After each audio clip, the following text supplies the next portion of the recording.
The sun dipped below the tree line as Ranger Mike Sullivan checked his compass for the third time. Nothing made sense. This clearing, with its weathered farmhouse and overgrown cornfield, wasn't on any map. Inside the farmhouse, dust-covered photographs lined the walls. Familiar faces stared back at him, hikers reported missing over the decades. The dining table was still set, as if waiting for guests who never arrived. In the barn, rusted tools hung beside detailed maps of patrol routes, including his own. Handwritten journals documented methodical hunting patterns, not of animals, but of people. The most recent entry was dated yesterday. As Mike reached for his radio, he noticed muddy boot prints crossing his own. Were they there when he entered? Who could maintain this hidden farm for decades without detection? Before we jump back in, tell us where you're tuning in from, and if this story touches you, make sure you're subscribed because tomorrow I've saved something extra special for you. The sun dipped below the tree line as Ranger Mike Sullivan checked his compass for the third time. Nothing made sense. This clearing, with its weathered farmhouse and overgrown cornfield, wasn't on any map. Inside the farmhouse, dust-covered photographs lined the walls. Familiar faces stared back at him, hikers reported missing over the decades. The dining table was still set, as if waiting for guests who never arrived. In the barn, rusted tools hung beside detailed maps of patrol routes, including his own. Handwritten journals documented methodical hunting patterns, not of animals, but of people. The most recent entry was dated yesterday. As Mike reached for his radio, he noticed muddy boot prints crossing his own. Were they there when he entered? Who could maintain this hidden farm for decades without detection? Before we jump back in, tell us where you're tuning in from, and if this story touches you, make sure you're subscribed because tomorrow I've saved something extra special for you, the weight of 25 years in the Forest Service sat comfortably on Mike Sullivan's shoulders as he adjusted his pack. At 53, retirement papers waited in his desk drawer back at Cascade Mountain Ranger Station, unsigned. The morning briefing had been tense. 3 hikers gone missing in the past month alone. Sullivan, Station Chief Ramirez had said, sliding the missing persons reports across the table. These disappearances are happening in your sector. Mike studied the faces, a college student, an amateur photographer, and a retired school teacher. All vanished from well-marked trails he'd patrolled hundreds of times. I know every inch of those trails, Mike said, defensive despite himself. Nobody's blaming you, Ramirez sighed. But headquarters is breathing down my neck. A battered leather journal lay open on Mike's desk, its pages filled with 3 decades of observations, trail conditions, and personal reflections. The latest entry described unusual animal migrations and unexplained thermal readings in the northwest quadrant, the same area where his father had disappeared 30 years ago. Junior Ranger Alex Chen knocked on his office doorframe, eager as always. "Ready for the patrol, sir?" Mike tucked the journal into his pocket. "This one's solo, Chen. Need experienced eyes out there. But the buddy system. Sometimes experience trumps protocol." Mike cut him off, softening with a smile. "Next time." His satellite phone buzzed. Emily, his daughter. He let it go to voicemail. Their relationship had grown strained since her mother's death 5 years ago. Emily resented the forest that had claimed both her grandfather and her father's attention. Their last conversation had ended with her accusation. "You care more about those trees than your own family." Not untrue, he admitted to himself. At the equipment locker, Mike methodically checked his gear, GPS, radio first aid kit, emergency beacon, and his father's compass, a gift on his first day as a ranger. The compass was unique, with strange markings around its edge that his father claimed were ancient warnings about places men shouldn't go. "Sullivan, you've got till sundown," called Ramirez. "Weather system moving in after that." "Roger that," Mike replied, adjusting his radio. At the trailhead, Mike paused to study the latest satellite images. The thermal anomalies formed an unusual pattern, almost circular, centered around an area marked as dense forest on all official maps. Yet something about the vegetation density readings seemed off.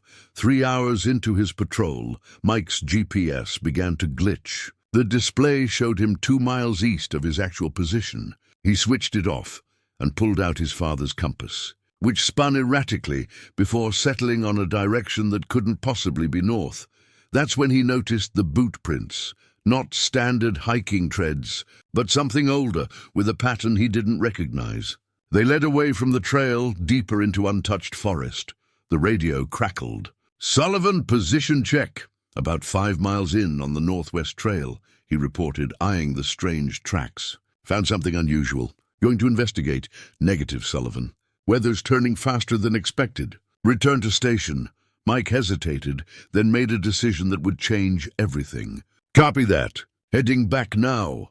He switched channels and continued following the mysterious tracks. The forest grew denser, yet somehow different. Older trees with configurations he'd never noticed despite decades patrolling this area. The air felt heavier, almost pressurized. Wildlife sounds had ceased entirely. His radio emitted only static now. The compass needle trembled, then pointed steadily toward what should have been impenetrable forest. Following it, Mike pushed through a thicket and stumbled into a clearing that, by all rights, shouldn't exist. Before him stood a weathered farmhouse, a dilapidated barn, and rows of corn plants swaying gently despite the absence of wind. The farm looked abandoned for decades, yet the corn appeared tended and healthy. "This isn't possible," Mike whispered, checking his map again. Nothing indicated any settlement had ever existed here. As the sun began its final descent, a flicker of light appeared in one of the farmhouse windows, then vanished. The sun's rays filtered through the canopy as Mike approached the farmhouse with cautious steps. His ranger instincts screamed danger, but 30 years of searching for answers about his father's disappearance pushed him forward. The wraparound porch creaked under his weight, weathered boards sagging despite their seemingly solid appearance. Through grimy windows, he could make out furniture draped in sheets, a stone fireplace, and walls covered with framed items he couldn't quite identify. The door wasn't locked. It swung open at his touch, hinges surprisingly silent. "Hello," Mike called, hand instinctively moving to his sidearm. "Forest Service." The interior smelled of wood smoke and something else, a mustiness tinged with sweet decay. Dust motes danced in the beams of light cutting through the windows, yet some surfaces appeared recently wiped clean. The dining table was set for 5, complete with tarnished silverware and yellowed napkins. A pot sat on the cold stove, traces of something that might have been stew still clinging to its sides. Mike moved methodically through the ground floor, his training overriding his unease.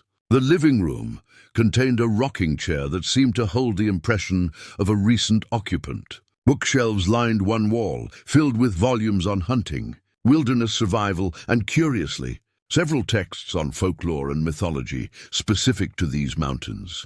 On a side table, partially hidden under a cloth, lay a weathered map dating from 1952. The Forest Service markings familiar yet different from modern versions. Mike unfolded it carefully, the paper crackling beneath his fingers. The topography matched the surrounding area, but where this clearing should be, the map showed a feature marked simply as Homestead Restricted Area, with official Forest Service notations surrounding it. Most surprising were the handwritten notes in the margins, detailing terrain features that had supposedly formed decades after the map's printing. "This doesn't make sense," Mike muttered, comparing it to his modern GPS map. The farm didn't exist on any current records, yet this old map not only showed it but suggested the Forest Service had once acknowledged its existence, before apparently erasing it from official records. More disturbing were the penciled notations tracking what appeared to be patrol routes, updated regularly across decades, the most recent dated just last month. Whoever maintained this map knew the ranger's movements intimately. Mike folded the map and pocketed it, moving toward the staircase. Each step felt like a decision to venture deeper into something he shouldn't.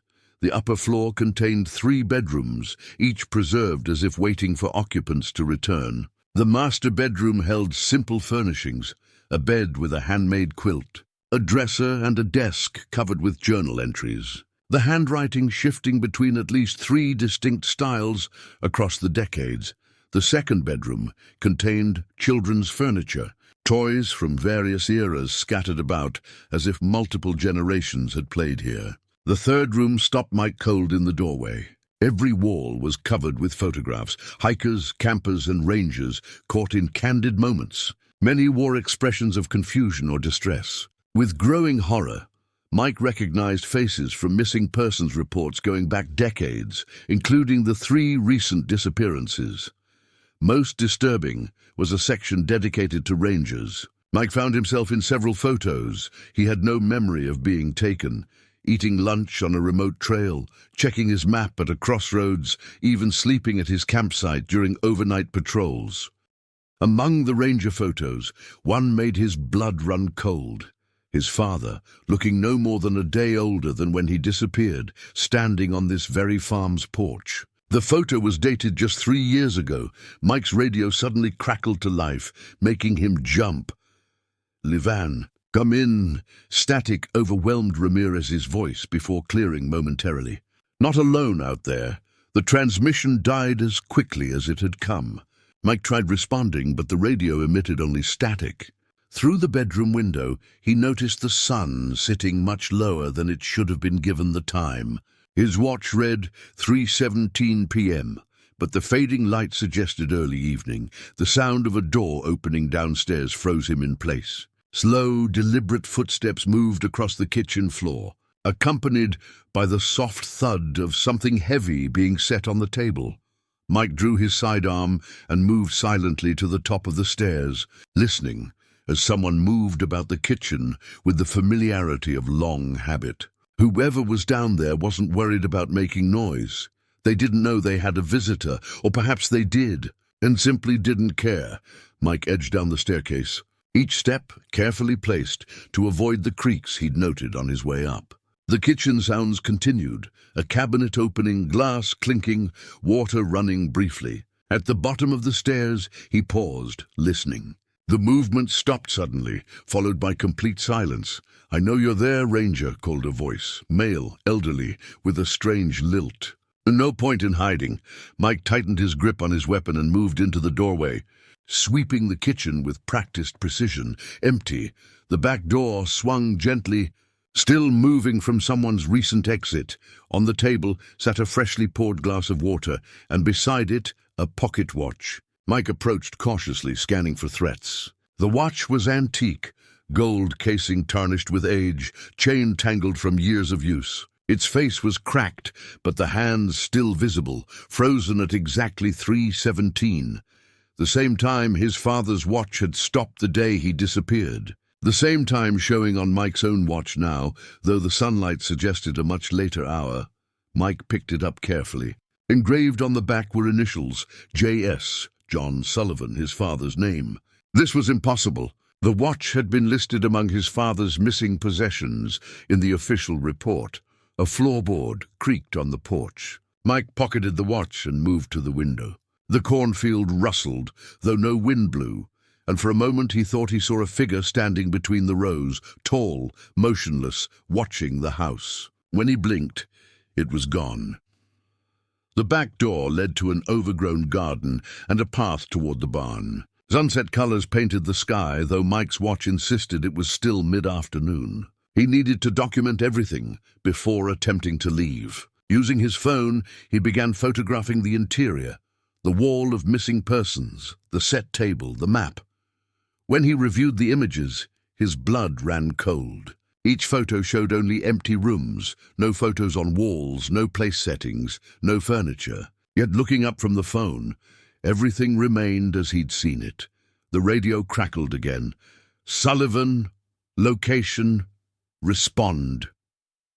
Static consumed Ramirez's voice, replaced by a different voice, softer, almost singing, "The forest claims what belongs to it, Ranger Sullivan."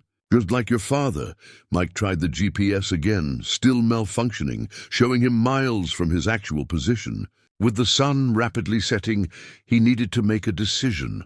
Try to leave now or investigate the barn where a light had begun to glow. Professional instinct warred with growing dread.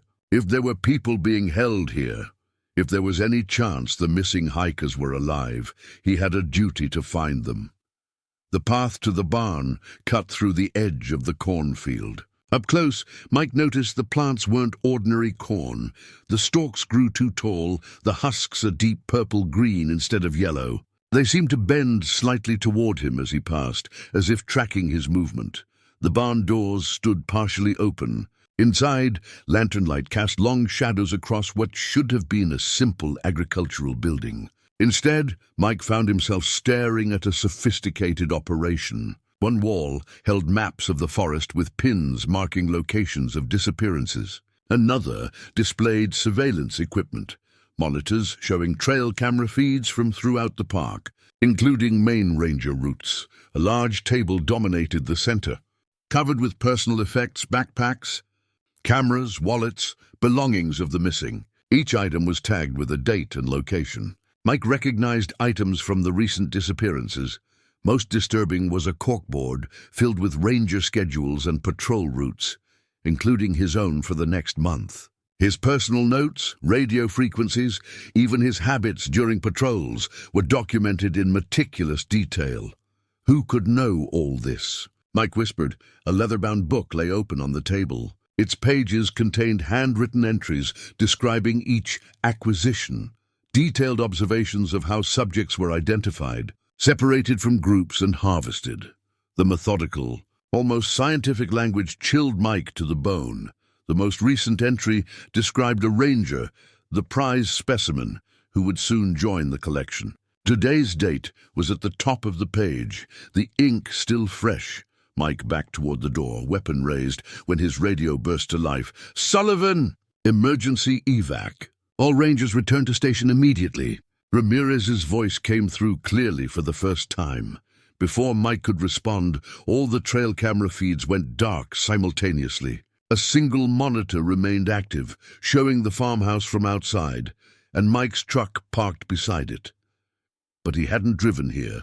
He'd been on foot, miles from any road, as Mike watched a figure emerge from the farmhouse onto the porch. The camera quality was poor, but there was no mistaking his own ranger uniform, his own face, staring directly at the camera with a satisfied smile that wasn't his own. Mike's breath caught as he stared at his own image on the monitor. The doppelganger moved with unsettling familiarity, checking equipment on his belt, exactly as Mike himself did countless times daily. The figure paused, looked directly at the camera, and smiled with cold recognition before the feed cut to static. A scratching sound from the barn's loft made Mike whirl around, weapon raised. "Who's there?" "Come out now!" His voice sounded hollow in the cavernous space. When no response came, he climbed the ladder one-handed, keeping his sidearm ready. The loft was crowded with hay bales and old farm equipment, shadows stretching into the corners, beyond the reach of the lantern light below. Against the back wall stood a massive cork board, different from the one downstairs. This one held hundreds of photographs, each showing a missing person at the moment they realized they were lost. The expressions ranged from mild confusion to panic, all captured by someone observing unseen. The photos were organized chronologically, dating back to the 1970s. Each decade had its own section with detailed notes about collection methods that had evolved over time. The most recent section featured the 3 hikers reported missing this month, their confused expressions captured in hidden camera shots. Mike felt sick as he noticed another section labeled Rangers, containing dozens of photos of his colleagues over the decades. Some he recognized as rangers who had retired or transferred. Others were listed as having died in the line of duty or gone missing themselves. The centerpiece of the board was a single photo protected in a weathered frame. Mike's father, John Sullivan, his expression not one of fear but of grim determination. Unlike the other photos, this one showed John staring directly at the camera, aware he was being photographed. The handwritten note beneath simply read, "First Volunteer." A leather folder rested on a small table beside the board. Mike opened it to find a collection of official Forest Service badges, including his father's. His own badge number was written on a blank card. waiting to be added to the collection. The realization hit him like a physical blow. This wasn't just documentation, it was a trophy case. Before he could process this, voices drifted up from outside, multiple people approaching the barn. Mike quickly photographed the board with his phone, tucked his father's badge into his pocket, and looked for an escape route. A small window at the back of the loft offered the only exit besides the ladder. He squeezed through the opening and dropped to the ground behind the barn, just as the doors creaked open below. Landing in a crouch, Mike pressed himself against the weathered wood, listening. "He's been through here," said a voice. The same elderly man he'd heard in the farmhouse. "Took the bait just like his father." "The time is wrong," replied another voice, younger but with the same strange cadence. "The cycle isn't complete." "The forest is hungry," said a third. "It can't wait anymore." Mike edged around the corner of the barn, keeping to the shadows. 3 figures stood in the doorway. An elderly man in worn overalls, a middle-aged woman in hiking clothes that looked decades out of date, and a young man wearing a modern ranger uniform that Mike recognized with a chill as belonging to a ranger who disappeared 5 years ago. None of them moved like normal people. Their motions were fluid, yet somehow wrong, as if their joints worked differently. They held their heads at identical angles, listening to the forest with unnatural attention. Mike needed to reach his truck, if it was really there, but the farmhouse stood between him and potential escape. As the 3 figures entered the barn, he made his move, sprinting low across the open space toward the cornfield. The plants seemed to part before him, offering a path that hadn't existed before. Halfway through the field, Mike glanced back. No pursuit yet, but smoke now rose from the farmhouse chimney, though there had been none before. The entire farm seemed to be awakening with his presence. Breaking free of the cornfield, Mike stopped short. His truck sat exactly where the monitor had shown it, though he had no memory of driving here. The keys were in his pocket where they should be. Too convenient. Too wrong. Instead of approaching the vehicle, Mike circled wide, moving toward the forest edge. He needed to get distance, to reach his radio's normal range and call for backup. The sun now hung impossibly low. His watch still read 3:17, but the sky suggested it was nearly nightfall. As he reached the tree line, a voice called from directly behind him, his own voice. "You can't leave, Sullivan. You've been chosen." "Just like your father." Mike spun around, weapon drawn, to face his doppelganger standing at the edge of the cornfield. The resemblance was uncanny, the same ranger uniform, the same weathered face, but the eyes were wrong, flat and empty like a taxidermied animal. "What are you?" Mike demanded, keeping his sidearm trained on the figure. The thing wearing his face smiled without warmth. "I'm the welcoming committee. Been waiting a long time for another Sullivan." It took a step forward. "Your father held out hope you'd come looking for him. He waited 30 years. "My father is dead," Mike said, though doubt crept into his voice. "Is he?" The doppelganger gestured toward the farmhouse. "Why don't you ask him yourself?" Mike kept his weapon steady. "What happened to the missing hikers?" "Same thing that happens to all who wander too deep." The thing's voice changed, becoming multi-layered, as if several people spoke at once. "The forest takes what it needs." A sound from behind made Mike glance over his shoulder. The forest had changed. The trees now grew denser, darker, the spaces between them shrinking as he watched. His planned escape route was disappearing. When he turned back, the doppelganger was gone. In its place lay a leather-bound journal, its cover stained and cracked with age. Mike approached cautiously, keeping his weapon ready as he crouched to examine it. The journal was filled with meticulous handwriting he recognized immediately, his father's distinctive script. The entries began 30 years ago, the day John Sullivan disappeared, while investigating unusual activity in this same section of forest. The first pages documented his father's discovery of the farm, his confusion at finding a settlement not on any map. As the entries continued, the writing became increasingly erratic, describing the bargain and the hunger of the trees. The final pages contained detailed notes on forest psychology, specifically how to manipulate lost hikers into walking deeper into the woods rather than finding their way out. Most disturbing was an entry from just 1 month ago. Mike will come soon. I've arranged the breadcrumbs. The forest has chosen him as my replacement, and I am finally permitted rest. Forgive me, son. A rustling from the cornfield broke his concentration. Mike pocketed the journal and backed toward the tree line, weighing his options. The farm was clearly the center of whatever was happening, but the forest itself seemed complicit, reshaping to keep him trapped. His radio crackled to life, but instead of Ramirez's voice, he heard his daughter Emily. "Dad, are you there?" Alex said. "You went missing in the northwest quadrant." "We're organizing a search party." Mike grabbed the radio.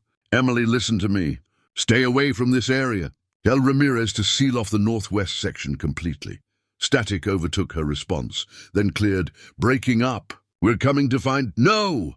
Emily, do not come looking for me." Mike shouted into the radio, but only Static answered. The daylight was fading rapidly now. With his escape route through the forest closed off, Mike had limited options. He needed to find concrete evidence of what was happening here, something he could use to warn others if he managed to escape. Decision made. Mike circled back toward the farmhouse, avoiding the open areas where he could be easily spotted. The truck remained parked out front, a temptation he didn't trust. Instead, he moved toward the cellar doors he'd spotted on his first approach, a potential entry point less likely to be watched. The heavy wooden doors opened silently, despite their apparent age. Stone steps led down into darkness that smelled of earth and something metallic, like old blood. Mike clicked on his flashlight, revealing a large cellar filled with preserved foods, farming tools, and mountaineering equipment. Along one wall stood a wooden cabinet, locked with a heavy padlock. Using a pry bar from nearby, Mike broke the lock and pulled open the doors. Inside, he found exactly what he feared. The missing hikers' IDs, driver's licenses, and personal papers, organized by date going back decades. Each folder contained photographs documenting their harvesting and detailed notes about their contributions to the forest. A leather case at the bottom of the cabinet contained a more personal collection, the wallets, badges, and identification of every ranger who had disappeared in these woods, including his father's complete credentials. What truly chilled Mike was finding an empty folder with his name already printed on the label. As he examined the contents of the cabinet, a noise from upstairs alerted him, footsteps moving directly overhead, slow and deliberate. Then a voice called down the stairwell, achingly familiar. "Mikey, is that you down there, son?" It was his father's voice, unchanged after 30 years. "Dad?" The word escaped Mike's lips before he could stop himself. He quickly killed his flashlight and moved away from the cabinet, positioning himself in the shadows beside the cellar stairs. "I know you're down there, Mikey."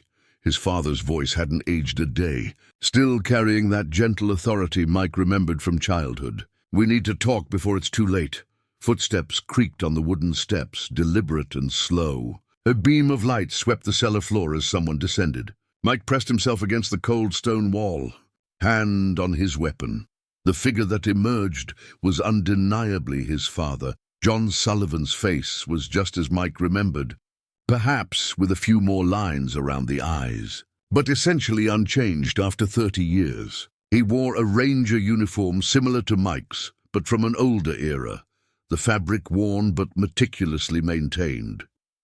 "You can come out now," John said, sweeping his flashlight around the cellar. "I'm alone and we don't have much time." Mike stepped forward, weapon still raised. "You're not my father." "My father disappeared 30 years ago." John's face softened. "I wish that were true, son." He set his flashlight on a shelf, casting his face in eerie upward light. "But I've been here the whole time, serving as keeper." "Keeper of what?" Mike demanded, not lowering his gun. "The boundary?" John gestured around them. "This farm isn't what it seems. It's a door, or rather a lock on a door that should never be opened." Mike studied the man claiming to be his father. The resemblance was perfect, down to the small scar above his right eyebrow from a fishing accident when Mike was 10. But something in his movement seemed off, too fluid, as if he were slightly out of sync with the world around him. The missing hikers, Mike said. The people on those photographs. What happened to them? John's expression darkened. Sacrifices. The forest requires them to maintain the boundary. It's been this way for generations. You've been murdering innocent people for 30 years. Mike tightened his grip on his weapon. Not murdering, harvesting. John reached slowly into his pocket and withdrew a small object. There are things in this world you don't understand yet. Mikey, things that would destroy everything if they got out. He placed the object on a wooden crate between them, a small trail camera, modernized with custom modifications. Its lens was scratched and dirty, but the equipment itself was sophisticated, far beyond standard ranger gear. I built these to monitor the boundary, John explained. Place them throughout the forest, watching for weaknesses, identifying potential contributors. Contributors, Mike repeated flatly. You mean victims, John shook his head. They serve a purpose greater than their small lives. The forest feeds on their vitality, their essence. It strengthens the boundary. And the rangers, your colleagues, me, rangers are special. We have a connection to the land that makes us more nutritious. John's face showed a flicker of what might have been remorse. But a Sullivan is even more valuable. Our bloodline has maintained the keeper position for generations. Your grandfather brought me here when I was ready. Now I've called you. Mike stared at the man who wore his father's face. You expect me to believe you've been sacrificing people to some forest entity for 30 years? That this is some family tradition? No, son. I expect you to take my place. John's eyes suddenly reflected green in the dim light.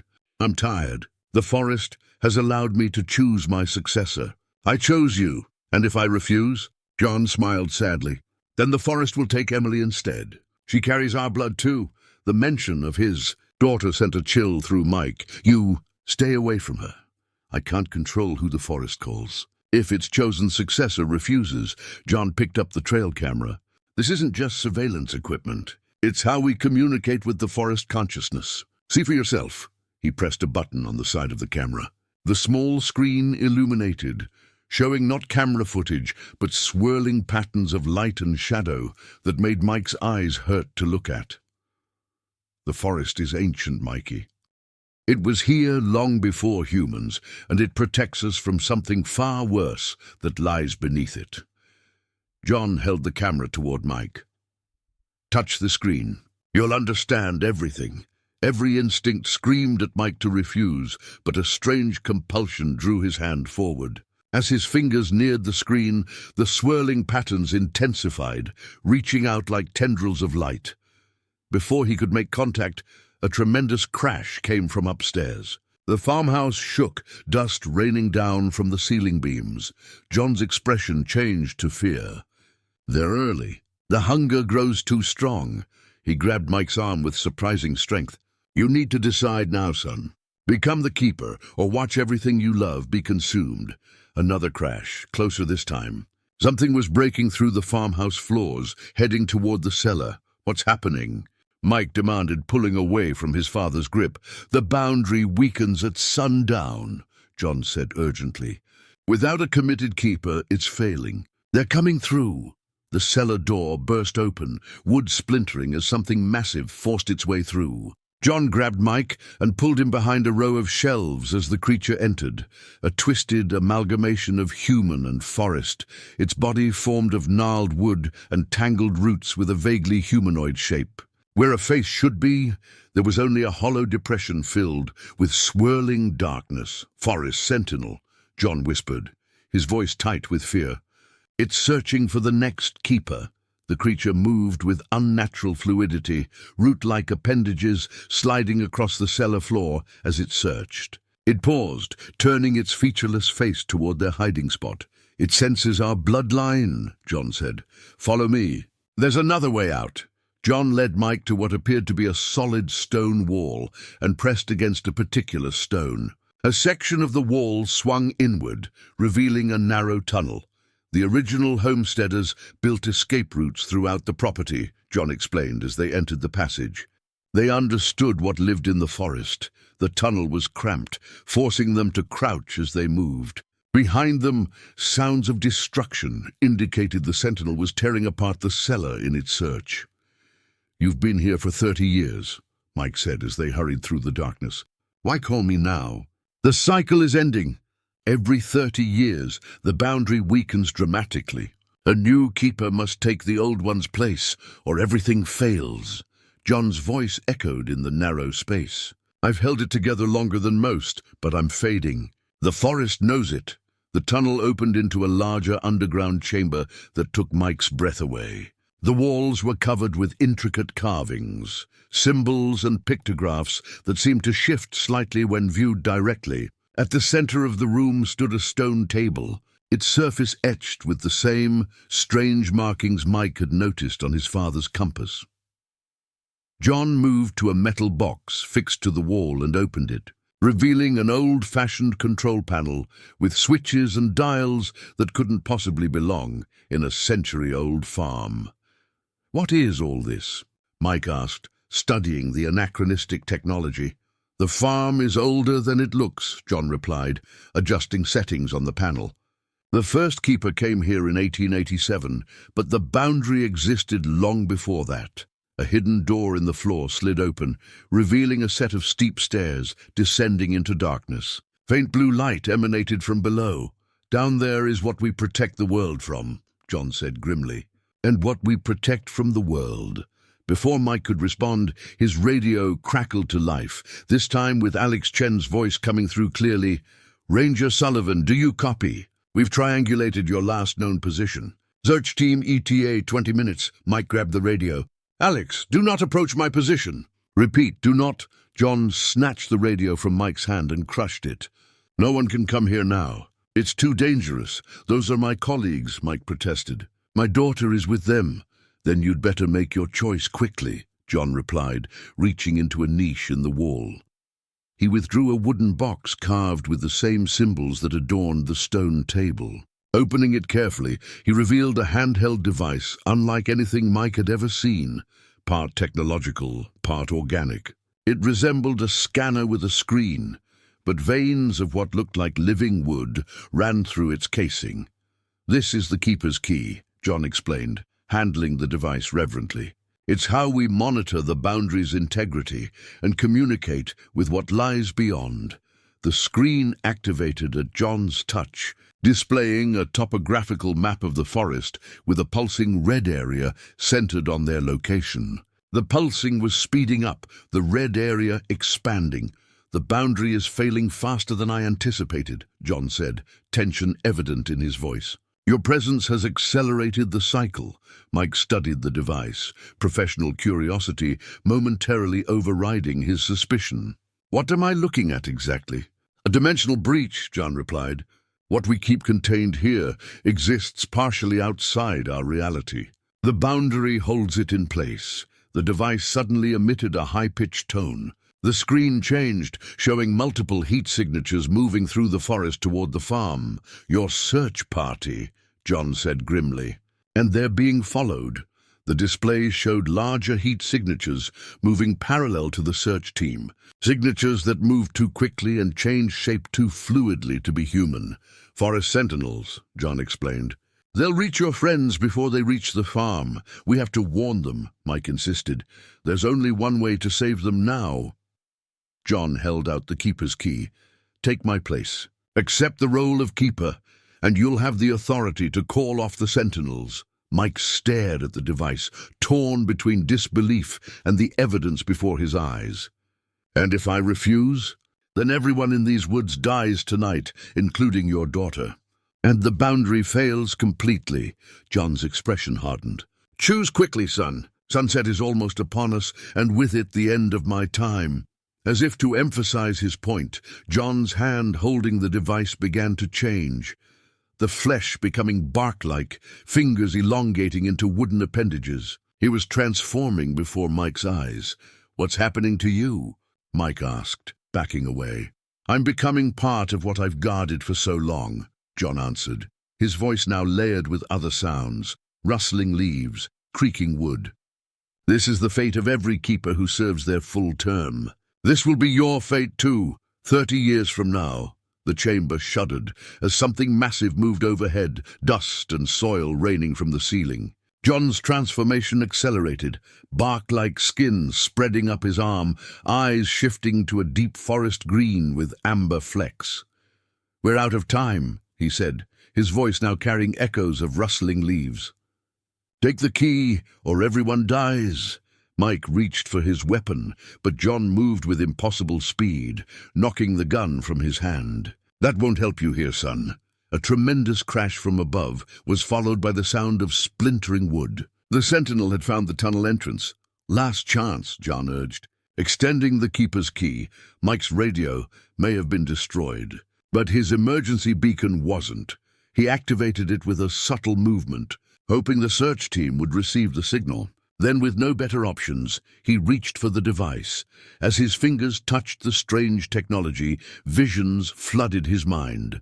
Centuries of history compressed into seconds. He saw the original homesteaders discovering something ancient buried beneath the land. The first boundary, forming around a pulsing darkness that defied description. Generations of keepers maintaining the farm, feeding the forest, preserving the fragile separation between worlds. He saw his grandfather bringing his father here 30 years ago, just as his father now brought him. The cycle, unbroken for over a century. When the visions cleared, Mike found himself holding the keeper's key, its weight surprisingly light in his palm. The device had changed, adapting to his touch, the wood grain shifting, the screen brightening. "Good," John said, relief evident despite his increasingly inhuman appearance. "Now follow me." "We must complete the transfer before the search team arrives." They ascended a different tunnel, emerging inside the barn where Mike had found the surveillance equipment earlier. Night had fully fallen, but the forest beyond the farm glowed with faint blue light, as if bioluminescent fungi had suddenly bloomed throughout the underbrush. John led him to a section of the barn floor and brushed away hay to reveal a trapdoor with a handprint carved into its center. "Place the key here and press your hand to the mark." Mike hesitated. "What exactly am I agreeing to?" 30 years of service," John replied. "You'll maintain the boundary, guide lost souls to the forest when it hungers, and ensure what's below stays below. In return, your daughter and your search team live, and after 30 years. John gestured to his transforming body. "You become part of the forest consciousness. Your knowledge, your experiences, everything that makes you who you are becomes integrated into the collective. It's not death exactly, more like expansion." From the keeper's key, a detailed map suddenly projected into the air between them, a three-dimensional representation of the surrounding forest. Dozens of heat signatures moved through the trees, the search team now less than a mile from the farm. Behind them, larger signatures stalked through the underbrush, sentinels preparing to intercept. "Decide now," John insisted. "Once the sentinels engage, I can't stop them without your commitment." Mike studied his father's face, searching for deception. In features now half transformed into something other than human. "How do I know you're telling the truth? That any of this is real?" John reached into his pocket and withdrew a hand-drawn map, aged and fragile. "You've wondered why no one ever found me? Why no search team ever discovered this farm? This is why."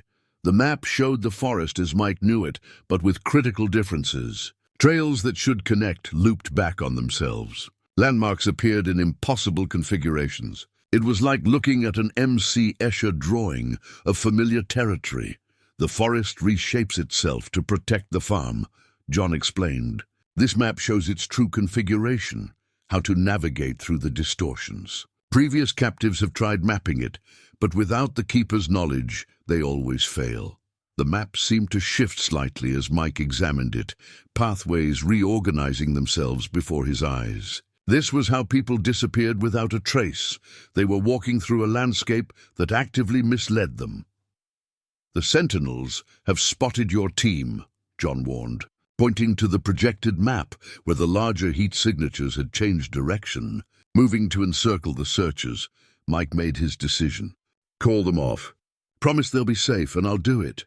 John nodded, then closed his eyes. He pressed his increasingly wooden hand against the barn wall and appeared to communicate silently. On the projected map, the sentinel signatures paused, then retreated. They'll be spared, John confirmed. But you must complete the ritual now. Place the key on the trapdoor. Mike did as instructed, setting the device on the carved handprint. The wood beneath began to glow with the same blue light visible in the forest.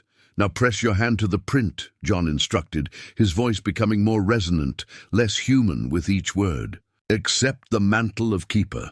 As Mike extended his hand toward the glowing print, thunderous knocking shook the barn doors. Ranger Sullivan. Alex Chen's voice called from outside. Are you in there? We picked up your emergency beacon. Mike froze, hand suspended above the glowing handprint. His daughter's voice joined Alex's from outside. Dad, are you in there? Answer me. John's face contorted with urgency, the wooden features hardening. Complete the ritual now.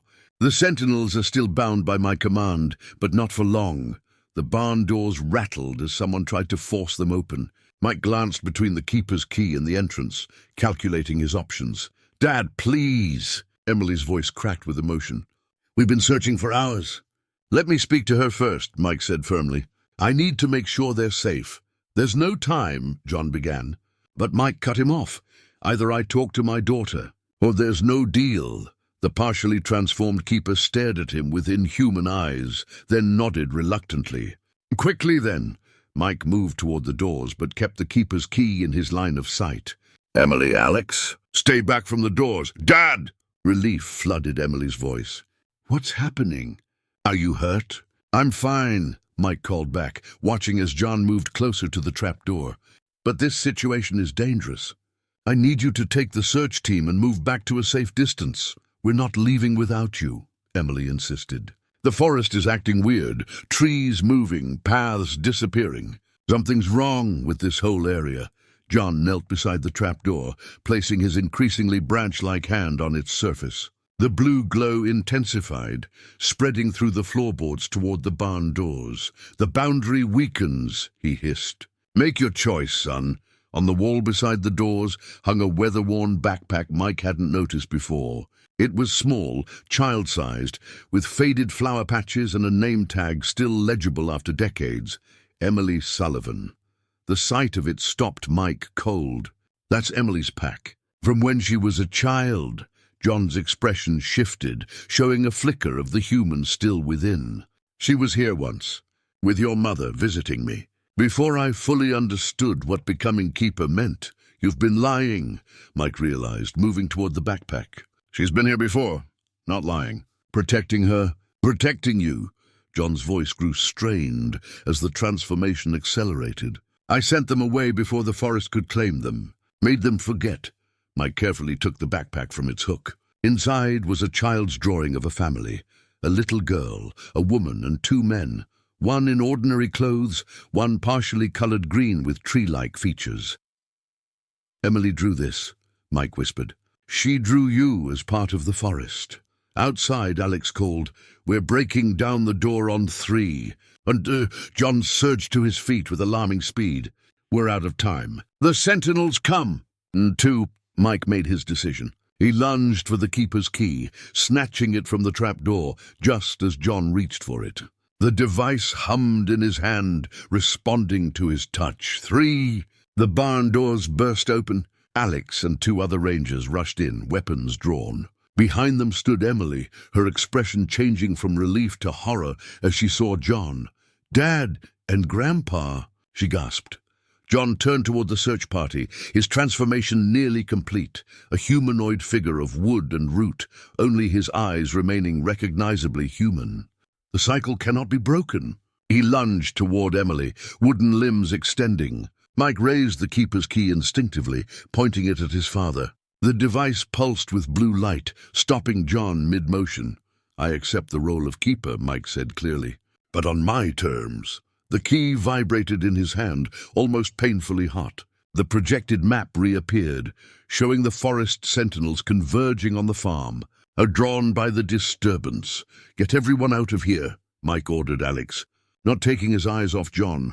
Follow the eastern trail. Don't stop, don't look back. We're not leaving you, Emily insisted, staring in fascination at her transformed grandfather. You remember, don't you? Mike asked her. "Being here as a child?" Emily nodded slowly. "I thought they were dreams. Mum said they were just nightmares." John struggled against the key's restraint. "The forest will not be denied its due, Keeper. Take Emily and go," Mike told Alex firmly. "That's an order." The junior ranger hesitated, then nodded, guiding Emily toward the door despite her protests. The other rangers followed, looking back in confusion and fear. Once they were clear of the barn, Mike approached John, keeping the key trained on him. "I'll maintain your precious boundary, but I won't murder innocent people to do it. The forest must feed," John said, his voice now barely human. "The hunger cannot be denied." "Then it can feed on me," Mike replied.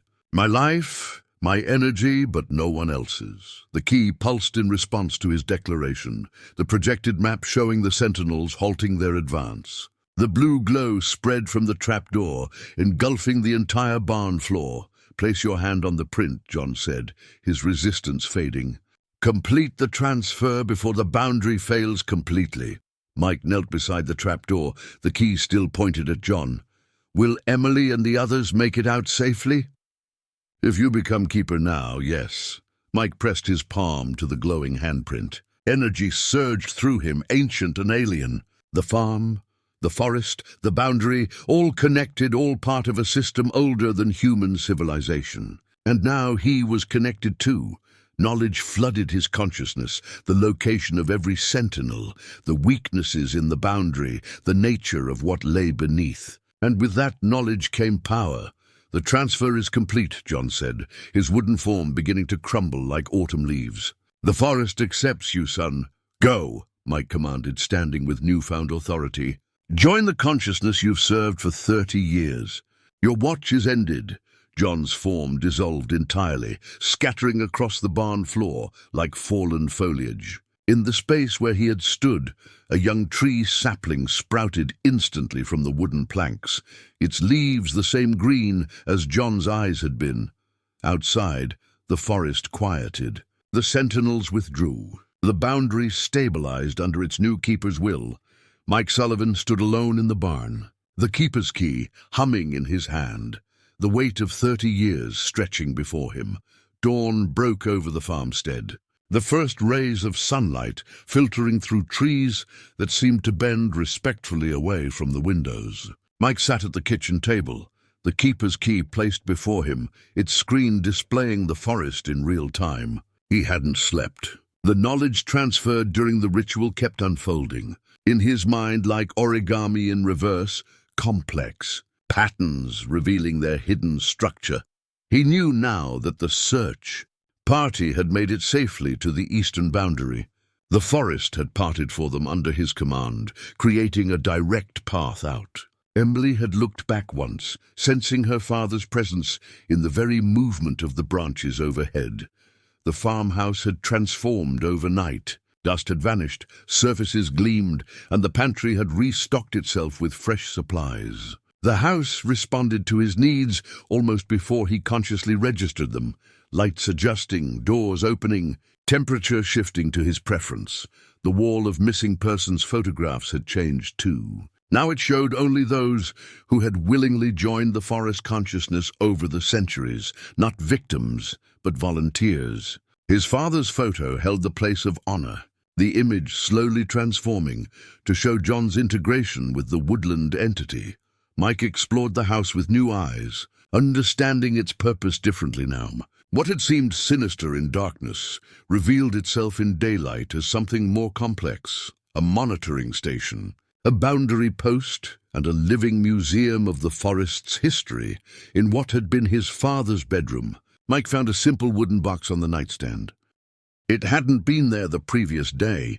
Inside was a dual journal, one side filled with his father's handwriting, the other side blank, waiting for him. This journal was different from the hunting log he'd found earlier.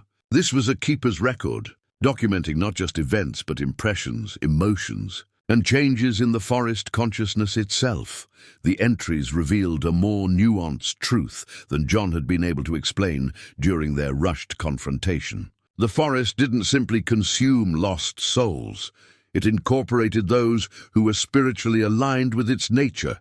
The harvesting was selective, focusing on those who entered the woods with destructive intent, or those rare individuals whose energy signatures complemented the forest's needs. His father's early entries showed horror at his role, then gradually shifted toward understanding, acceptance, and finally, a deep connection with the ancient consciousness he served. The final entry, dated yesterday, read, "Mike has come as I knew he would. The forest has chosen well. His ranger's heart already understands stewardship, protection, balance. He will resist the old ways, seek a new path. Perhaps that is what the forest truly needs now, not a servant but a partner. The world changes. The boundary must adapt. I go to my rest knowing the forest is in good hands. My son's hands. Forgive me, Mike, for the burden and the gift." Mike touched the empty pages meant for his chronicles. For 3 decades, this journal would record his journey as keeper. Would his entries follow the same arc as his father's, from resistance to acceptance to communion? Or would he forge a different relationship with the entity he now served? The keeper's key chimed softly, drawing his attention. The display showed a group of hikers approaching the western boundary. College students, by the look of their equipment, laughing, taking selfies, unaware they were being watched. In previous cycles, the forest might have identified them as potential contributions, manipulated trails to lead them astray, separated them from safety. Mike faced his first test as keeper. He concentrated on the key, connecting with the forest consciousness, as the ritual had taught him. Rather than luring the hikers deeper, he subtly reshaped their perception of the trails, guiding them toward the most scenic viewpoints while keeping them safely on marked paths. He felt resistance from the deeper, hungrier aspects of the forest entity, ancient instincts that demanded tribute. "Not these," he said aloud, his voice carrying new authority. "Not without consent." The forest consciousness roiled with confusion, then reluctant acceptance. The hunger remained, but it yielded to his direction, for now. On the table beside the journal appeared a small object that hadn't been there moments before. A carved wooden figurine depicting 2 forms intertwined. A man and a tree, so skillfully crafted that it was impossible to see where one ended and the other began. A message from the consciousness, perhaps, or from his father, a reminder of the integration that awaited him at the end of his term. Mike picked up the figurine, feeling its contours. The wood was warm to the touch, slightly vibrating with something akin to a heartbeat. This was no ordinary carving, but a direct manifestation of the forest's will, a gift and a promise. His radio crackled to life, startling him. "It shouldn't work here within the boundary's influence, Dad." Emily's voice came through, distant but clear. "Can you hear me?" Mike hesitated, then picked up the radio. "I'm here. Where are you?" "The rescue team searched all night. They can't find any trace of that farm you described." Of course they couldn't. The farm existed in a fold of reality, visible only to those the forest wanted to see it. "I'm safe," Mike said carefully. "But I can't come back right now." "There's something I need to do here." "What's happening?" Emily asked, her voice tight with worry. "What did Grandpa become?" "What I saw last night." "I'll explain everything," Mike promised. "But not over the radio. Can you meet me alone?" The forest consciousness stirred at his question, curious about his intentions. Static crackled over the radio before Emily's voice returned. "Where? The whole northwest quadrant has been labeled a hazard zone after what happened to the search team." "Black Rock Ridge," Mike replied. "The overlook where we used to watch meteor showers when you were little." The forest consciousness rippled with awareness, tendrils of attention focusing on his conversation. Mike could feel it evaluating his intentions, weighing the potential threat of this meeting. "I remember," Emily said. "When?" "Sunset. Come alone." Mike hesitated, then added, "It's important that you trust me on this, I'll be there." The radio fell silent. Mike set the device down, feeling the weight of the forest's scrutiny. He moved to the window, placing his palm against the glass. The trees outside bent toward his touch, branches swaying despite the still morning air. "She's my daughter," he said aloud. "She deserves to understand." The consciousness didn't communicate in words, but Mike sensed its reluctance, a tremor through the floorboards, a darkening of the light filtering through the leaves. New knowledge unfolded in his mind. No previous keeper had revealed the truth to outsiders. The secret was preserved through isolation, through transformation, through forgetting. "I'll do things differently," Mike stated firmly, asserting his authority as keeper. The house creaked around him, not threatening, but adjusting to this new paradigm. As Mike moved through the farmhouse, he discovered another change. The door to the cellar, which had contained the cabinet of trophies, now opened into a different space entirely.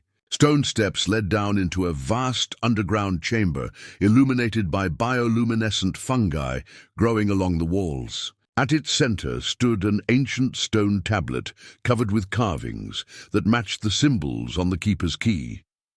The tablet appeared impossibly old, the stone weathered by millennia, yet the markings remained crisp and clear. It stood upright in the middle of the chamber, at least 8 feet tall and 4 feet wide.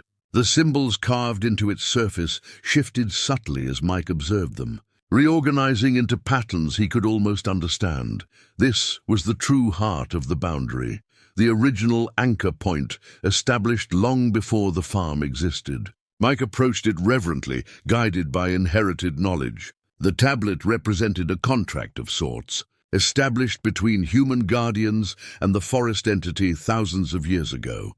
When he touched the stone, visions flooded his consciousness. Indigenous peoples discovering something ancient buried in the earth, something that slumbered but occasionally reached out with dreamlike tendrils to touch the minds of those sensitive enough to perceive it. The first human guardians established rituals to keep the entity contained, feeding it with small offerings of life energy to prevent it from taking more violently. The Sullivan family had inherited this responsibility when European settlers claimed the land, the knowledge passing from the native guardians through dreams and visions. Each generation modified the arrangement slightly, adapting the boundary to changing times and technologies. Mike pulled his hand away, processing this revelation. The boundary wasn't just a metaphysical construct. It was a negotiated peace between humanity and something ancient and powerful that existed partially outside normal reality. As he studied the tablet further, he noticed a small depression at its base, a handprint, similar to the one on the trapdoor but far older. Acting on instinct, Mike pressed his palm against it. The stone warmed beneath his touch. The symbols began to glow with soft blue light, similar to the forest's bioluminescence. Knowledge transferred directly into his mind. The complete history of keepers, their methods, their sacrifices, their eventual integration into the collective consciousness. But more importantly, he learned of alternatives, paths not taken, options dismissed by previous guardians as too risky or uncertain. The boundary could be maintained through different means than the harvesting his father had described. The forest entity required life energy, yes, but it didn't have to come from unwilling sacrifices. Mike withdrew his hand, his mind reeling with possibilities. He had until sunset to formulate a plan, to determine exactly what he would reveal to Emily and what he would propose. The forest consciousness observed him curiously, sensing his intentions forming but not interfering. The tablet had shown him that as keeper he had more autonomy than his father had admitted. Returning to the kitchen, Mike found the dual journal waiting. He sat down and began to write his first entry, documenting not just events, but his vision for a new relationship between the boundary, the forest, and humanity. First day as keeper. The forest tests me, as it tested my father and his father before him. But where they saw only one path forward, I see alternatives. The hunger can be managed differently. The boundary can be maintained without blood. I will meet with Emily at sunset, the first keeper to break the cycle of isolation. The forest disapproves, but does not prevent it. This suggests negotiation is possible. The ancient tablet has shown me options. I intend to explore them all, As he wrote the final words, the keeper's key chimed again. The display showed Emily's truck leaving the ranger station, heading toward Blackrock Ridge, hours ahead of their agreed meeting time. Behind her, invisible to normal perception, 3 forest sentinels moved through the trees, tracking her progress. Mike stood, clutching the key. I said she was not to be harmed. The house trembled slightly. Not an apology, but an explanation. The forest wasn't threatening Emily. It was protecting its new keeper, ensuring his meeting wasn't a trap. The sentinels would watch, but not interfere, unless the boundary was threatened. Mike would need to leave soon to reach the meeting point before his daughter. But first he had preparations to make. The tablet had shown him a ritual, one that could temporarily extend the farm's reality to include the Overlook, allowing Emily to see the truth without bringing her into full contact with what lay beneath. Blackrock Ridge rose above the forest canopy, a natural stone formation that provided sweeping views of the valley. As Mike hiked the familiar trail, he felt the woods responding to his presence, branches shifting to ease his passage, roots flattening to prevent tripping, typically shy animals appearing briefly as if in acknowledgement of their new guardian. The keeper's key hung at his belt, occasionally chiming softly when he passed locations where the boundary grew thin. Each time he paused, placing his hand against a nearby tree trunk to reinforce the metaphysical barrier through his touch. The ritual was becoming instinctive, knowledge inherited from generations of keepers flowing through him like sap through the forest. Mike reached the Overlook an hour before sunset, well ahead of Emily. The location held significant memories: camping trips with his daughter, stargazing sessions where he'd taught her constellations, quiet conversations as she grew into a teenager, increasingly distant from her ranger father. He hoped those emotional connections would strengthen the ritual he planned to perform. From his pack, Mike withdrew items he'd collected from the farmhouse: a small vial of soil from beneath the stone tablet, a branch from the sapling that had grown from his father's essence, and a piece of chalk made from compressed forest fungi. Using the chalk, he began drawing symbols on the flat stones of the Overlook, the same symbols from the tablet, arranged in a pattern that would temporarily extend the boundary's influence to this location. As he worked, Mike sensed the forest consciousness observing with curiosity and caution. This was unprecedented. No previous keeper had attempted to deliberately reveal the truth to an outsider, especially so early in their tenure. The consciousness didn't interfere, but remained alert, sentinels positioned discreetly in the surrounding woods. The ritual complete, Mike sat on a familiar boulder at the edge of the Overlook and waited. The sun began its descent toward the horizon, painting the forest in warm gold and orange hues. From this vantage point, he could see patterns in the forest canopy invisible from ground level, subtle spirals and whirls centered around the hidden location of the farm. Like a fingerprint pressed into the landscape, a new sense, part of his developing keeper abilities, alerted him to Emily's approach before he could hear or see her. The forest was tracking her progress, monitoring her emotional state, evaluating potential threat levels. Mike sent a gentle but firm command through his connection with the consciousness. She was to be treated as an extension of himself, protected rather than feared. Minutes later, Emily emerged from the tree line. At 32, she had her mother's determined expression and his own stubborn set to her jaw. She wore her dark hair pulled back in a practical ponytail, dressed in hiking clothes and carrying a small backpack. She'd come prepared for whatever this meeting might entail. "Dad," she called, approaching cautiously. Her eyes scanned the Overlook, noting the strange symbols chalked onto the rocks, but not commenting on them. "Thank you for coming," Mike said, standing to greet her. "And for coming alone." Emily stopped several feet away, maintaining her distance. "The rescue team thinks you're suffering from exposure or a head injury. They're still searching the northwest quadrant, but there's no sign of any farm or the people you described." "I'm not injured or confused," Mike assured her. "What you saw last night was real. My father, your grandfather, was real. He looked Emily struggled for words. And not human. He wasn't, not entirely. Not anymore. Mike gestured to the boulder beside his own. Please sit. This will take some explanation. Emily hesitated, then joined him at the edge of the overlook. The sun touched the horizon, its light turning blood red as it filtered through distant mountains. What happened to you out there? She asked quietly. Alex said you were different when you ordered them to leave. Said you spoke with authority that didn't seem normal. Mike took a deep breath. I've taken on a responsibility, a role that's been in our family for generations. He removed the keeper's key from his belt and placed it on the stone between them. This forest isn't just trees and animals, Emily. It's conscious, alive in ways science doesn't yet understand. Emily stared at the device, not touching it, like a spirit, a god. Something older than those concepts. Something that was here before humans had words for what they sensed. Mike ran his hand over the symbols he'd drawn. And beneath it lies something else, something dangerous that needs to be contained. As he spoke, the chalk markings began to glow faintly in the fading light. Emily noticed, her eyes widening. What's happening? I'm showing you the truth, Mike explained. As the sunset completes, you'll be able to see things as I now see them, as keepers have always seen them.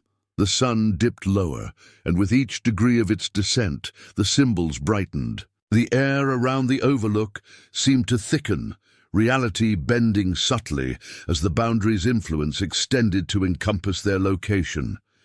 Emily gasped as the forest below transformed before her eyes. Bioluminescent patterns emerged throughout the canopy, revealing the spiral network Mike had observed earlier.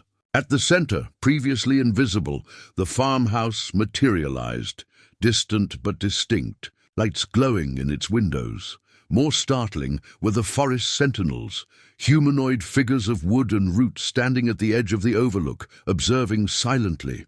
Emily jumped to her feet, alarmed by their sudden appearance. They won't harm you, Mike assured her, remaining seated. They're here to protect us both. What are they? Emily whispered, slowly sitting back down. Manifestations of the forest consciousness. Extensions of its will. Mike pointed toward the farm. And that is where the boundary is maintained. Where I now live, as the new keeper. Emily turned to her father, her expression a mixture of awe and fear. Are you even still human? For now, Mike answered honestly. For the next 30 years, at least. Emily's eyes reflected the eerie blue glow emanating from the forest below. 30 years? And then what? Then I joined the consciousness, Mike said quietly. Like your grandfather did. Like all keepers eventually do. The setting sun had now dipped halfway below the horizon, intensifying the ritual's effect. The air between them shimmered with potential, reality thinning to allow deeper perception. You're telling me our family has been, what, guardian of some forest entity for generations?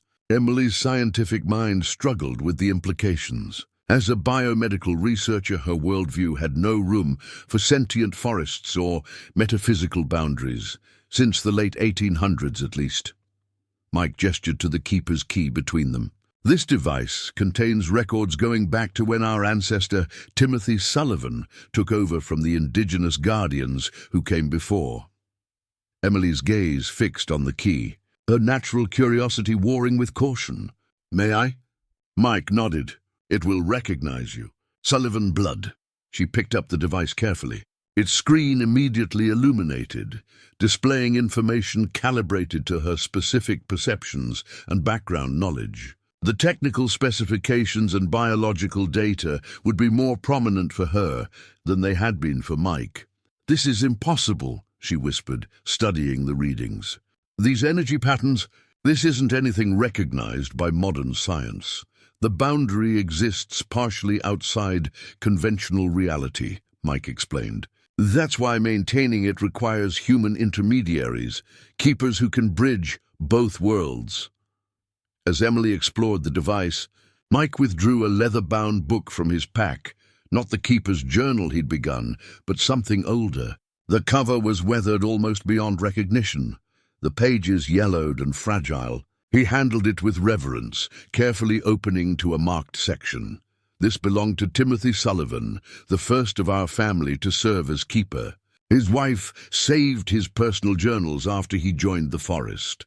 Mike turned the book toward Emily. She wanted their children to understand their heritage. The journal entry was dated June 17th, 1892. Strange dreams continue. The forest speaks through images I cannot fully comprehend. The native guide, Ahanu, tried to explain the responsibility, but our languages failed to capture the concepts. What I understand is this: beneath the earth sleeps something ancient, neither malevolent nor benevolent, but hungry. The forest grew to contain it, forming a natural prison. Human guardians strengthen this barrier through communion with the forest consciousness. I've agreed to become the next guardian, as Ahanu is old and the forest grows restless. My beloved Catherine does not understand why I must spend such time among the trees, why I return changed from each communion. I cannot explain what I myself barely grasp. I only know the importance of what I do. The forest hungers, but its hunger is nothing compared to what lies beneath. Emily read in silence, then looked up at her father. Did Mom know about this? Is that why she left? Mike's expression tightened with old pain. She knew something was happening with your grandfather. She brought you to visit him once when you were very young, too young to remember clearly. What she saw frightened her. When I began receiving dreams, calling me to take up the mantle, she recognized the signs. She couldn't accept it, and now you expect me to accept it? Emily challenged. To watch you turn into whatever Grandpa became? No, Mike said firmly. I expect you to help me change it. The sun touched the final edge of the horizon, completing the ritual. The symbols Mike had drawn flared brilliantly, then faded to a steady glow. The forest below was now fully revealed in its true nature, networks of luminous energy flowing between trees, sentinels moving with purpose through the underbrush. And at the center, the farm pulsing like a heart.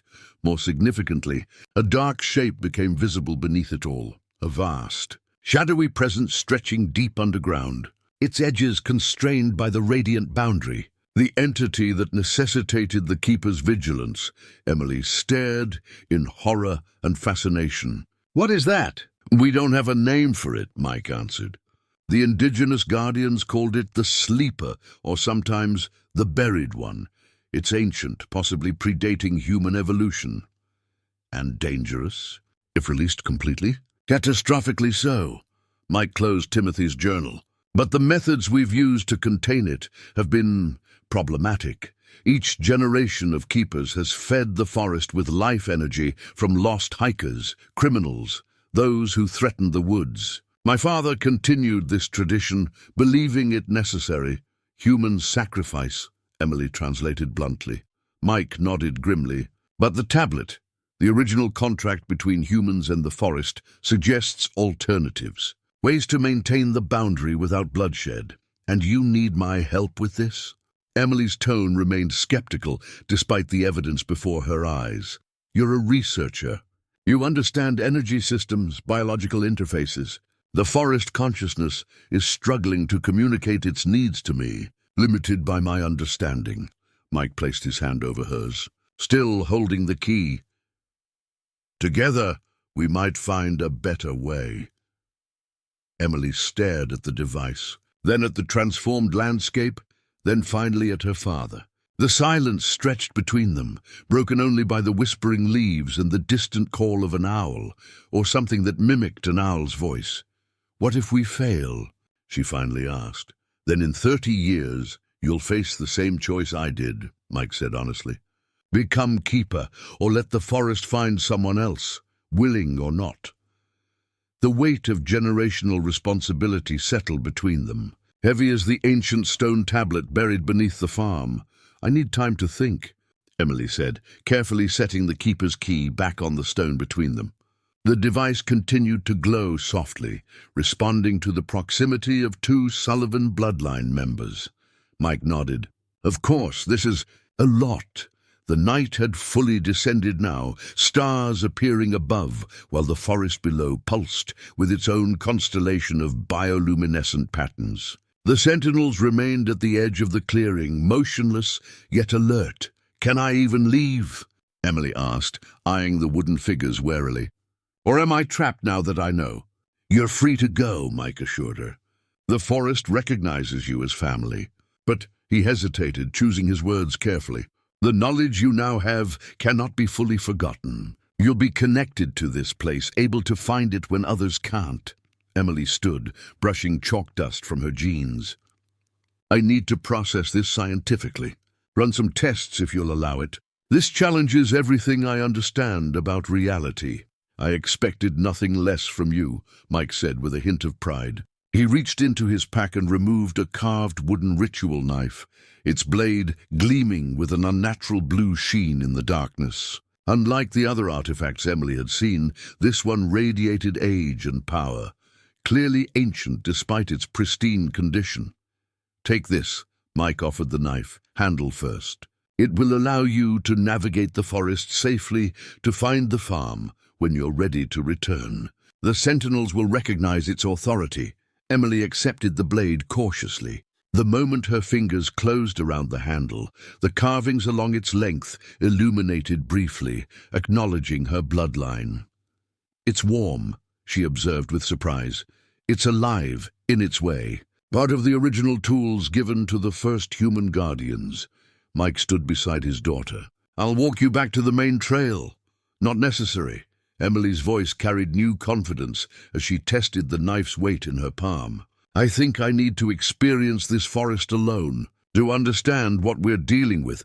Mike wanted to object, but recognized the determination in her expression, the same look he'd seen in the mirror countless times. "The knife will guide you.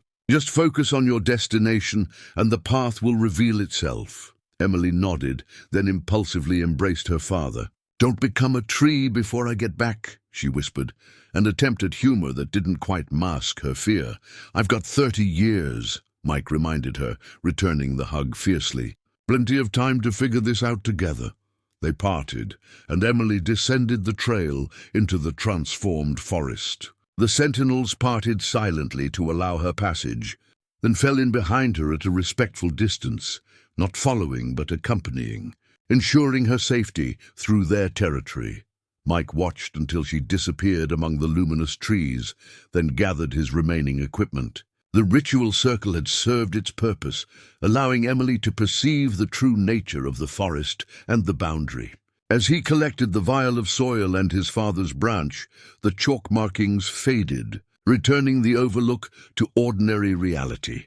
The return journey to the farm took half the time it should have, the forest accommodating its keeper by subtly altering distances and paths. Mike felt the consciousness processing the unprecedented events of the evening, allowing an outsider to witness the truth, permitting a Sullivan to leave with knowledge and an artifact of power. The ancient entity was adapting to his approach, testing boundaries just as he was testing its limits.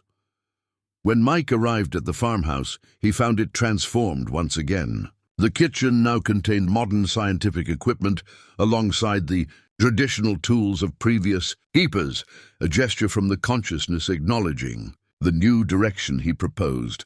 On the dining table lay an ancient stone tablet fragment, small enough to hold in one hand, but carved with the same symbols as the massive original beneath the farm. Mike had never seen this piece before.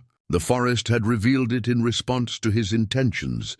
Examining it closely, Mike found that this fragment contained information not present on the main tablet, specifically references to alternative methods for maintaining the boundary.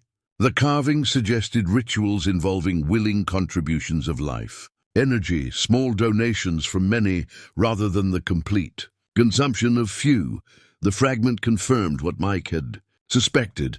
The forest consciousness wasn't inherently predatory. It had adopted that approach because early human guardians, fearful of the entity beneath, had offered sacrifices as the most expedient solution. Over generations, this had become the established pattern, but not the only possibility. Mike placed the fragment carefully on the table and opened his keeper's journal. His second entry took shape as the forest consciousness hummed around him, attentive to his thoughts. "Emily has seen the truth and departed to process what she's learned. I've given her the ritual knife, the first time this artifact has left keeper possession in generations. The forest permitted this, suggesting it's more adaptable than father believed. The consciousness has revealed a tablet fragment confirming alternative feeding methods. We may be able to establish a network of willing contributors, perhaps other rangers, conservationists, those who already feel connected to these woods. Small, harmless donations of energy that collectively satisfy the boundary's needs. The consciousness seems receptive to change, having provided scientific equipment Emily will need. Perhaps it has evolved too, recognizing that old methods are no longer sustainable in the modern world. I sense hope for the first time since accepting this role. As he finished writing, the keeper's key chimed with an alert. The display showed Emily had safely reached the ranger station, the sentinels withdrawing once she entered the building. More surprising, the key displayed her vital signs and brain activity, heightened but stable.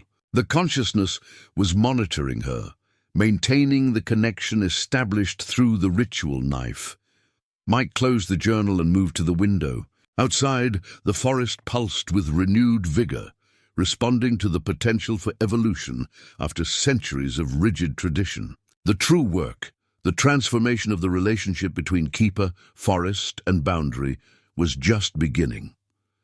3 weeks passed in a blur of discovery and adaptation.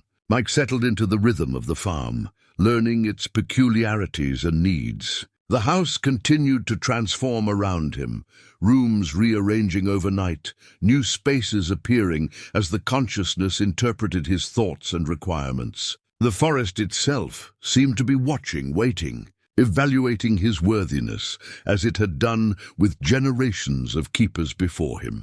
Each morning, Mike patrolled the boundary, visiting thin spots where the separation between worlds weakened. The keeper's key guided him, its display showing fluctuations in the metaphysical barrier. At each vulnerable location, he performed the rituals his father had taught him, reinforcing the boundary through touch, will, and spoken words in a language that felt ancient on his tongue, yet somehow familiar. The most significant change came in his approach to the forest's hunger. Rather than luring lost hikers or criminals to feed the consciousness, Mike experimented with the alternatives suggested by the tablet fragment. He offered small amounts of his own energy daily, a process that left him tired but unharmed, like donating blood. The forest accepted these contributions cautiously, adjusting to a diet of willing sustenance after centuries of predation. Communication with Emily remained limited. The keeper's key tracked her movements and vital signs, but offered no insight into her thoughts or intentions. Mike respected her need for space, trusting she would return when ready. Her scientific mind would need time to reconcile what she'd witnessed with her understanding of reality. On the 22nd day of his tenure as keeper, Mike discovered a family tree document hidden in a secret compartment beneath the farmhouse floor.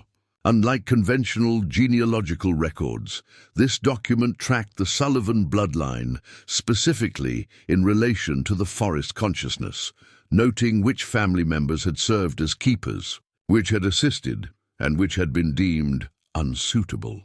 Beside each name were notes on their relationship with the entity, their contributions, and ultimately their integration. Mike's name appeared at the bottom, marked as current keeper, with a blank space beside it awaiting evaluation.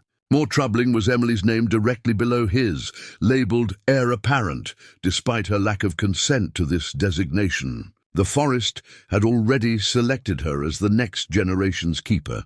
As Mike studied the document, the keeper's key chimed urgently. The display showed Emily's vehicle approaching the outer edges of the forest, following the unmarked path that led toward the farm. She wasn't alone. Another heartbeat registered in the passenger seat, belonging to someone the consciousness didn't recognize.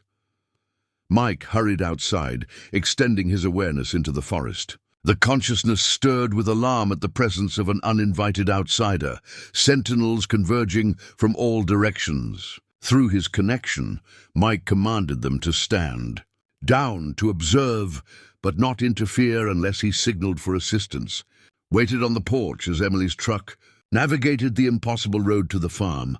A path that should have been blocked by dense forest but opened before her, guided by the ritual knife's influence. The vehicle emerged from the tree line and came to a stop in front of the farmhouse. Emily stepped out first, looking both determined and exhausted. 3 weeks of scientific inquiry had left dark circles under her eyes, but her posture suggested resolution rather than defeat. She carried a laptop bag and what appeared to be scientific equipment. Her companion emerged more cautiously, Alex Chen, the junior ranger who had been part of the search team. He stared at the farmhouse with undisguised wonder, turning slowly to take in the surrounding forest with its visible energy patterns and hovering sentinels. "You brought someone," Mike observed, keeping his tone neutral despite the consciousness's rippling anxiety at his back. "I needed help," Emily explained, approaching the porch. "And I needed someone who would believe me." She glanced at Alex. He saw Grandpa that night. He already knew something impossible was happening. Alex nodded respectfully to Mike, his expression a mixture of awe and professional composure. "Ranger Sullivan, or should I say Keeper Sullivan now?" "Mike is fine," he replied, studying the young ranger. The forest consciousness probed Alex's intentions through Mike's perceptions, assessing threat levels. Finding none, it settled somewhat, though the sentinels remained vigilantly positioned around the clearing. "Come inside," Mike invited, holding the door. "There's much to discuss." The farmhouse had prepared for visitors, fresh coffee brewed in the kitchen. The dining table expanded to accommodate additional people. The wall of photographs had discreetly reconfigured to show only the voluntary forest contributors. Hiding the more troubling images from previous eras, Alex moved through the space with a ranger's observant eye, noting exits, windows, and defensible positions by habit. "This place isn't on any map," he said. "I've patrolled this sector for 3 years and never encountered anything remotely like this clearing." "It exists in a fold of reality," Mike explained, pouring coffee for his guests. "Visible only to those the forest permits to see it." Emily placed her laptop on the table and opened it. The screen displayed complex datasets, energy readings, and what appeared to be DNA sequencing information. "I've been busy," she said, meeting her father's gaze. "What you showed me that night, it changes everything.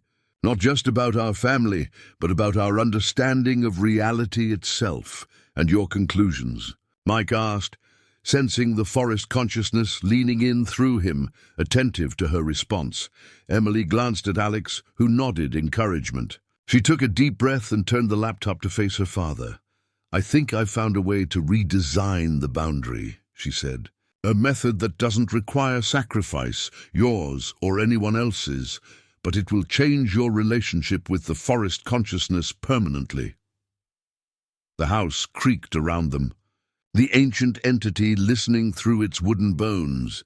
"And I found something else," Emily continued, her voice lowering. "In Grandpa's old research materials at the ranger station. Something about what's really beneath this farm."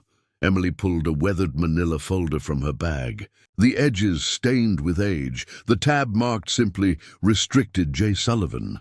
She opened it carefully, revealing handwritten notes, diagrams, and several photographs paper-clipped to the pages. "These were sealed in a lockbox in Grandpa's old office," she explained. "Alex helped me find it after I told him what we'd discovered." The first photograph showed a deep excavation site, what appeared to be an archaeological dig beneath what Mike recognized as the stone tablet chamber. In the pit lay something that defied easy description, a metallic structure embedded in the earth, its surface etched with symbols identical to those on the tablet. The object was clearly technological in nature, yet ancient beyond reckoning. "This isn't a prison for some supernatural entity," Emily said quietly. "It's a containment facility for something much older than human civilization." The forest consciousness surged with alarm as Mike examined the photograph. The house groaned around them, windows rattling slightly. Outside, the sentinels moved closer to the building. "Careful," Mike warned, feeling the entity's agitation through his keeper connection. "The consciousness doesn't want this information shared. It's been lying to us," Emily pressed on, undeterred. or at least concealing the full truth. According to Grandpa's notes, what lies beneath isn't some mystical force, it's technological, possibly extraterrestrial. Alex, who had been silent, finally spoke. The indigenous stories about this area never described a forest spirit. They talked about the sky visitors who sleep beneath the earth. We always thought it was metaphorical. Mike spread the documents across the table, scanning his father's meticulous notes. John Sullivan had conducted his investigation in secret, using his position as keeper to explore beneath the tablet chamber during periodic weakening of the boundary. One passage stood out. The entity is not supernatural, but exists partially in dimensions we cannot fully perceive. The metallic structure appears to be a containment vessel designed to harness its energy. The forest did not grow to contain the entity. It grew because of the entity's leaking energy, accelerated and altered by radiation, unlike anything in our scientific understanding. The forest consciousness emerged as a symbiotic response to this energy, developing sentience over millennia. The human guardians were manipulated into believing they were protecting the world from the entity, when in fact they were being used to maintain the containment vessel that the consciousness cannot directly control. The house shuddered violently as Mike read these words aloud. Dishes rattled in cupboards and the lights flickered. The forest consciousness's distress flowed through the keeper's connection like ice water in his veins. "It doesn't want us to know," Emily observed, watching the manifestations of displeasure around them. "Because knowledge gives us power." Mike placed his hand on the wall, establishing direct communication with the consciousness. "Is this true?" he demanded silently. The entity's response came not in words, but impressions, reluctant confirmation wrapped in justifications and fear. "The forest consciousness isn't evil," Mike translated for the others, processing the flood of information. "It's afraid. The entity below, whatever it is, would destroy it too if released. The consciousness evolved to protect itself, using humans to maintain the technological containment when it couldn't.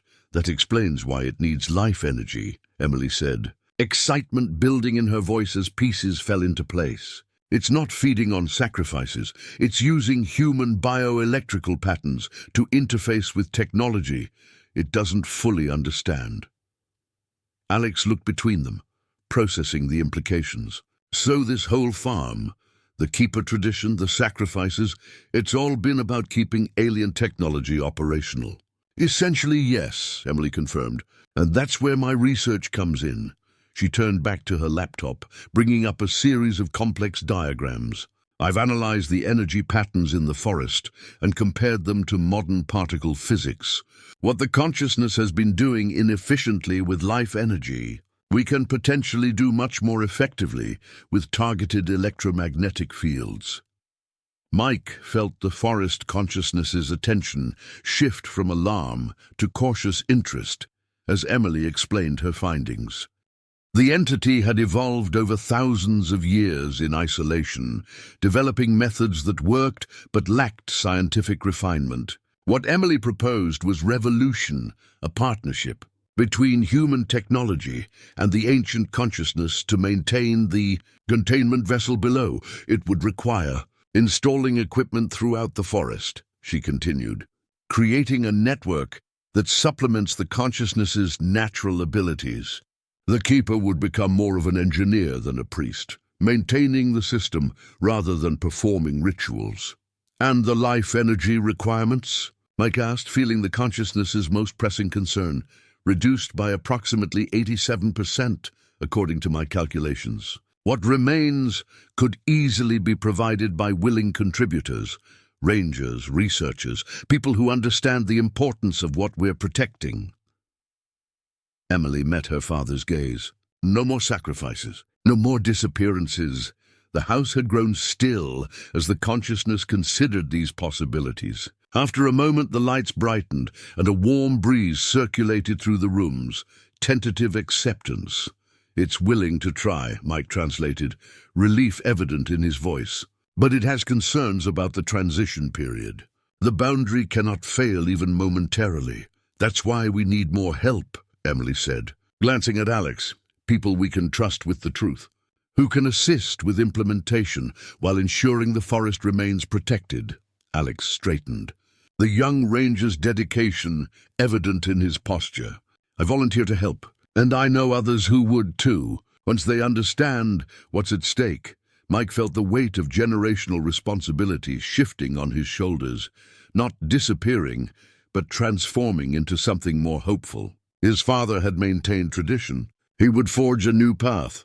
We'll need to move carefully, he cautioned. The consciousness has existed for millennia. Change won't be easy for it.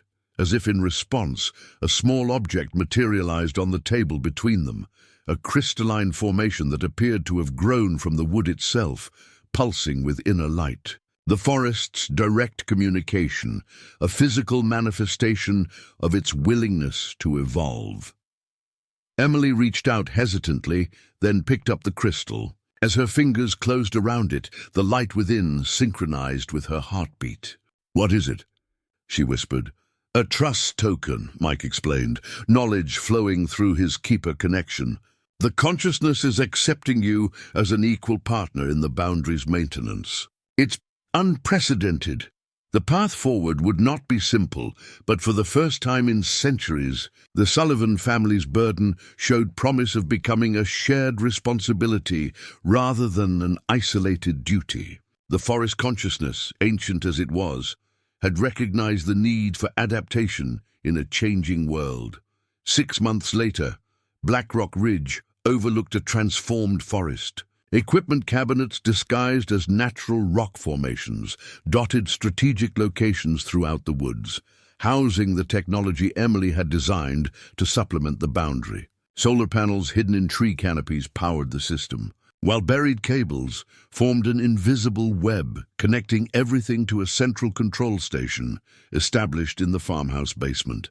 Mike stood at the overlook, watching the sunset paint the valley in golden hues. The keeper's key hung at his belt, its display showing the boundary's status, stronger and more stable than it had been in generations. The pulsing blue patterns flowing through the forest below were now interwoven with threads of manufactured energy, human technology working in harmony with the ancient consciousness. Footsteps on the trail announced Emily's arrival. She joined him at the edge, her laptop bag slung over one shoulder.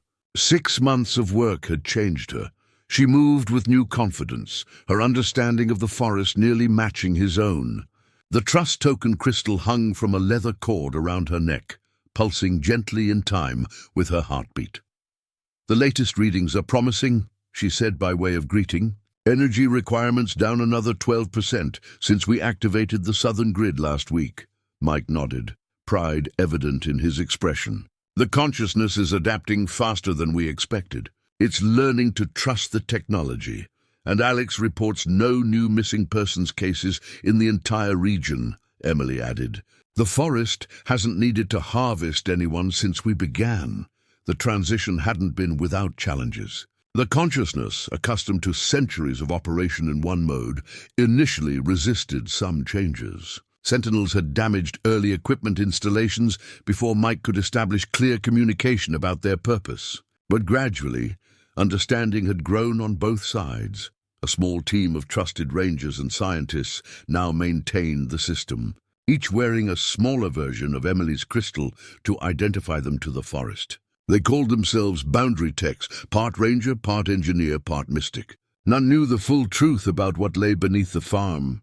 That knowledge remained restricted to the Sullivan family and Alex, who had proven himself invaluable as operations coordinator. "The consciousness has something to show us," Mike said, feeling the entity's gentle nudge through his connection. At the farm, they hiked down as twilight deepened into true night, the forest lighting their way with bioluminescent fungi that grew more abundant with each passing month. The integration of technology had unexpectedly accelerated the consciousness's evolution, expanding its capabilities and expression.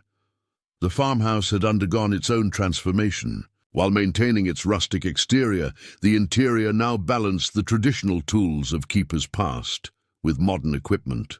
The kitchen, where generations of Sullivans had planned their patrols, now housed sophisticated monitoring systems alongside the wood-burning stove. The consciousness preserved what mattered from its history while embracing necessary change. As they entered, Mike sensed an unusual excitement rippling through the structure. The house seemed to vibrate with anticipation. "Something's different," Emily noted, feeling it through her own growing connection. Mike followed the consciousness's guidance to the trapdoor in the barn, the entrance to the chamber housing the ancient tablet. The door opened at his touch, revealing stone steps illuminated by the same blue energy that flowed through the forest. "It wants us below," he said. They descended together, father and daughter, into the heart of the boundary. The tablet chamber had changed dramatically. Emily's equipment now surrounded the massive stone, monitoring its energy fluctuations and strengthening its effect on the containment vessel below. But the most significant change was in the tablet itself. New symbols had appeared on its surface, not carved by human hands, but manifested by the consciousness itself. The stone was evolving, adapting to the new partnership between human and forest. "It's rewriting the contract," Mike realized, placing his hand on the cool surface. Knowledge flowed through the connection. Images of a future where keeper and consciousness worked as equals rather than master and servant, or guardian and ward. Emily joined him, her fingers tracing the fresh symbols. "It's beautiful," she murmured. As she touched the stone, the trust token at her throat pulsed brightly, responding to the tablet's energy. Through their connected touch, the consciousness communicated its most profound change yet. The Sullivan family would no longer bear their burden alone. The keeper role would transform into something new, a partnership between humans who chose to serve and a consciousness that chose to collaborate. The 30-year life sacrifice would end, replaced by a rotating stewardship that wouldn't consume its guardians. "You won't have to become part of the forest," Emily said, looking at her father with relief and wonder. "The cycle is broken." "Not broken," Mike corrected gently. "Evolved. The consciousness still needs human connection, but it's learning to accept what's freely given without demanding total sacrifice." As if to confirm his words, the tablet's surface rippled like water. From it emerged a small wooden compass, identical to the one Mike's father had given him decades ago, but newly formed. The consciousness's gift, a symbol of direction for their new journey together. Mike picked it up carefully, feeling its perfect balance in his palm. Unlike his father's compass, which had malfunctioned near the farm, this one pointed true, directly to the center of the tablet. "Not north, but purpose. We still have much to learn about what's beneath us," Emily said, opening her laptop to record the tablet's changes. "The containment technology, its origins, its purpose. One step at a time," Mike cautioned. "Some knowledge requires preparation," the consciousness agreed, sending impressions of patience and gradual revelation through their connection. After thousands of years, it had learned that evolution couldn't be rushed. But for the first time in its long existence, it looked toward the future with something resembling hope rather than mere determination. As they worked in the chamber beneath the ancient farm, the forest above continued its nighttime activities, sentinels patrolling, animals hunting, trees growing. But now they did so alongside human allies, walking the same paths, studying the same patterns, protecting the same boundary. Different methods serving a shared purpose. The keeper tradition hadn't ended with Mike Sullivan. It had transformed, branches growing in new directions, while the roots remained strong and deep.